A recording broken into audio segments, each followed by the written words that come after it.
Komika Panji Pragiwaksono bertema mensrea yang saat ini tengah jadi sorotan dan dilaporkan sejumlah pihak ke pihak kepolisian. Pengamat hukum asal Surabaya, Yohanes Dipa menilai dari pandangannya tak ada unsur pidana dalam peristiwa tersebut. Kepada penegakan hukum, pengamat hukum ingatkan untuk bisa membedakan mana yang merupakan penghinaan dan juga kritik sosial.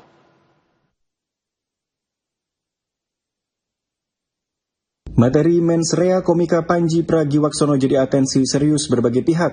Kritik sosial yang disampaikan melalui show tunggal stand-up komedi tersebut dinilai sebagian masyarakat sebagai bentuk penghinaan bagi beberapa pihak, diantaranya kepada pimpinan negara maupun ormas tertentu. Tanggapi atas polemik yang saat ini terus jadi perhatian serius tersebut, pengamat hukum dari Surabaya, Yohanes Dipa menilai melihat dari kajian hukum menurutnya hal ini tak ada unsur pidana di dalam peristiwa tersebut. Bahkan apabila memang dalam hal ini ada laporan ke penegak hukum kepada komika yang bersangkutan, maka penegak hukum harus bisa memilah benar ada tidaknya peristiwa pidana dalam kegiatan yang dipersoalkan tersebut. Kalau terkait dengan soal misalkan contoh Panji tadi, apakah ini merupakan perbuatan pidana? Kalau menurut pandangan kami bukan merupakan perbuatan pidana. Karena Panji pada waktu dia menyampaikan stand up, dia tidak langsung menuduh. Dia kan katakan apa? Kata kuncinya apa? Menurut pandangan saya. Nah kalau orang menurut pandangan, dia kan nggak bisa dihukum gara-gara pandangan. Enggak. Masa pemikiran orang bisa dihukum? Kan gitu.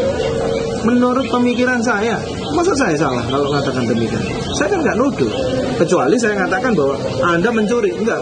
Saya kan menurut saya itu perbuatannya saudara mengambil barang yang bukan miliknya saudara. Tapi kemudian banyak laporan-laporan ini kemudian seperti apa teman? Nah itu bahkan kalau kita perhatikan yang dia kan melaporkan alasannya karena dia menghina wakil presiden kan gitu.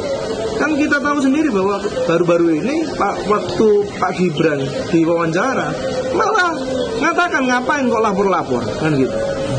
Pak Gibran sendiri kan tidak berkenan soal itu gitu loh, dipandang gitu loh. Nah laporan itu kan tetaplah menggunakan prinsip praduga tak bersalah. Ya memang repotnya semua orang bisa lapor, tapi kan polisi dalam hal ini penyidik ini nanti harus bisa memilah-milah ada nggak peristiwa pidana di sana. Nah bedakan itu kan apakah itu kritik, apakah itu penghinaan, kan beda Pak. Jangan sampai orang menyampaikan pemikirannya dia, ya, dianggap itu perbuatan pidana. Yohanes Dipa juga tak menampik bahwa memang tak adanya larangan bagi siapapun untuk melaporkan dugaan tindak pidana ke aparat penegak hukum, dalam hal ini kepolisian. Namun juga harus digarisbawahi bahwa suatu perbuatan tersebut merupakan penghinaan atau kritik sosial. Hal ini harus dipahami dengan serius oleh seluruh pihak.